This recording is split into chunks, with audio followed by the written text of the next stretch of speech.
This model is our APE, an 800 milliwatt, very strong transmitter, access point, client, bridge, or repeater.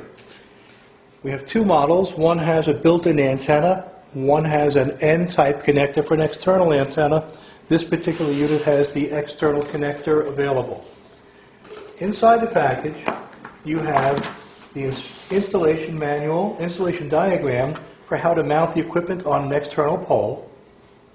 We tell you what the LED indicator lights on the transmitter mean. Also in the box is a programming disc so that you can change from access point to client to bridge or repeater. You could add 3 different or 4 different types of security, and you could also change the broadcast SSID, the name of the system you're broadcasting, as well as seeing who's connected, what their relative signal strength is, a whole host of other things that this program allows you to do. Here's the unit itself. It is completely weatherproof, completely waterproof. It's made to be mounted outside in the weather. It's saltwater resistant.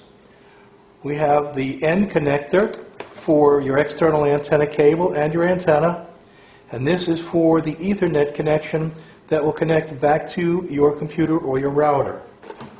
In the box we also give you the mounting hardware that allows you to change the angle of the device whichever way it's mounted, especially if you have the built-in antenna, or again just to mount it on the external pole. We also give you 80 feet of Cat5 cable. One end of the cable has a weatherproof connector that attaches to the transmitter. The other end is a typical RJ45 connector. That end connects to a power over Ethernet injector. One of these ports is for the 80-foot cable. The other port is for an Ethernet cable that will connect to your router, and of course the electric cable to plug the other side in and make sure it goes with electricity. This is the only part that needs to be out of the weather.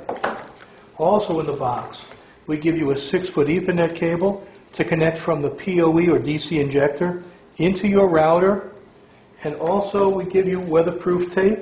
We hope you would use this, and this should be used for any connection that's exposed to the weather, the antenna connector or the antenna cable, and we give you this to make sure that everything is waterproof and weather tight.